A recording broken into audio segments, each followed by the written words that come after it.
I'm Dug Stevenson for Press+1 with Justin McConnell, writer, director, producer of Skull World. Yes. How are you? I'm pretty good. You forgot to add garden gnome enthusiast. Garden gnome enthusiast as well. Hey, one thing I really wanted to say, so I went to school in Montreal, and every Sunday at Mount Royal, you go to Montreal, and up on the hill, they're having medieval battles, which Skull World just really reminded me of, because it's this whole kind of underground culture that if you don't see it, you don't know it exists. True. So what was it like?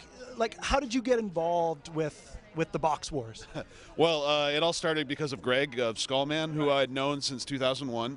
And basically what happened is the Australians who started the box wars approached him, and then at that point it was like, okay, well, I already know Greg. I saw his first battle that he taped in his backyard, and I went, you know what?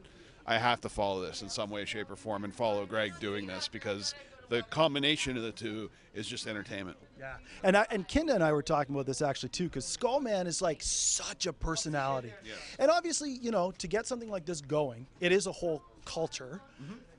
It's difficult to get up and running.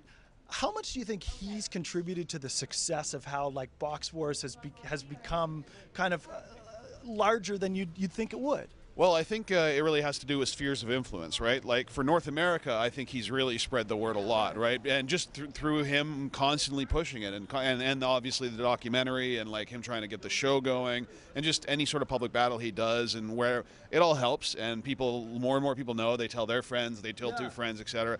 But if you go to Australia, it's everywhere? Oh no, it's not that it's everywhere, but in Melbourne in particular, in Victoria, they all know the Box Warriors, because basically one of the largest parks near Melbourne, on Boxing Day every year they hold this massive battle, and people come out and barbecue and have beer and watch like these 50 people bash the crap out of each other.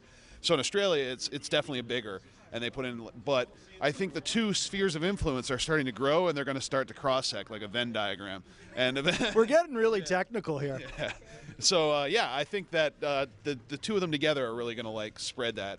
And Greg is definitely helping and a big time responsible for that. He just seems like such a great, positive, and energetic guy to like get the brand, because it is kind of a brand, to get it going. True, and I think one thing he kind of brings to the table is he espouses like these values that a lot of people forget now. He's genuinely a nice person and a considerate person, and he might be rough around the edges, but I think that all comes across really honestly, and people respond to that, and they want to help, and they want to fight, and they, you know, because they know it's like there's something there.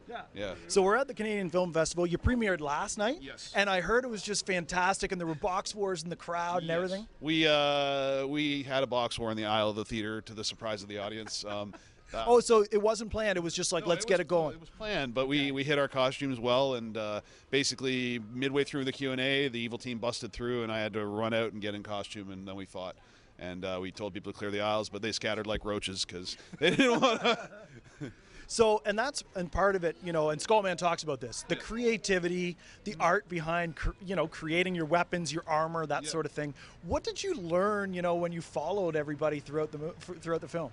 To never judge a book by its cover, I guess. That the people that fight in box wars, they may be on the fringes of society a bit, but you never really can predict who is going to come out and fight, and what their actual personality is going to be, because, you know, you could look at a person and go, that guy looks like a biker, but they might be, you know, a puppy dog.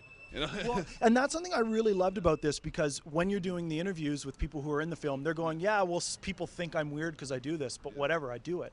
I love how they just come out and say it like it is. I mean, do you grow to admire people like that when you're shooting them? I think I admire pretty much anybody who's an individual. So anyone who is themselves and like just wears, they don't try and put on a face for the public. They just are who they are. I admire that in anybody. Yeah. When I was, you know, looking up on the net, I noticed that The Collapse did super well. That was back in 2011, and did well on festivals and that sort of thing. The home video release was great too. We ended up in 12 countries, and it did awesome. Nice. Do you intend to take Skull World out kind of the same way? Well, we have a limited theatrical starting May 10th. It's a theatrical tour. We booked 12 cities so far across North America. We're playing South Africa, a few other places. There will be more. We're continuously booking things, comic conventions, festivals, actual theatrical runs, depending on who takes it and, you know, who shows interest. The response has been good. And then we're doing a, well, I guess we can't officially announce this, but in June we are let's just say people will be able to see it at most English-speaking countries. You heard it first on Press+1. I also read that, you know, when you first started editing film, you were one of those guys who did the 2 VCRs. Oh, yeah. And you know, now obviously there are much better programs available. How has it changed? Because it really has pretty quickly. I mean, it's not that long ago that you're using 2 VCRs. Not really. Heck, I've cut on a Steinbeck for the film people there. You know, that's literally taking a razor and putting pieces of film together and taping them and stuff. I mean, I've cut that way. That's way more challenging. That's like, you better be committed to your bloody cut. You can experiment like crazy in the computer, which has led to a lot of freedom and in editing. And back then you needed to have a plan and stick to it, or otherwise you are screwing yourself, because to make a change would be a nightmare. And even with 2 VCRs, when I was a kid doing sound mixing, I would pull the plugs out of the back of the VCR, patch in music, pull plug, patch like a phone operator, and then like a, you know, so it's all timing. Yeah. So the technology has definitely opened things up. People can be more creative, for sure. And it's changed like crazy, but it's all still the same. It's still you need to be able to piece a story together at the end of the day. And so how important is that editing process to finish the film up? You know, obviously you shoot the film, you shoot so many hours of footage, and then you got to bring it together into one coherent story. Well, I think actually editing starts before you even shoot anything. You need to know what you want to do and what you want to shoot, and if with documentary, things can change on the fly, and you need to kind of have a good idea, because I take notes. I have a notepad with me at all times when I'm shooting, so if something catches my eye and I go, okay, this is important, I'll note where it is in the footage, what tape it is, or we're not even on tapes anymore. It's like cards, you know. And I'll run time code and time of day so that like I know exactly where the footage is, because you have to be organized like that, especially with documentary. So editing is incredibly important. Yeah. I want to talk about 2 quick things just before we wrap up. Are you still doing the monthly Little Terrace film event? Yes, I am. The next one is March 28th, which is this Thursday.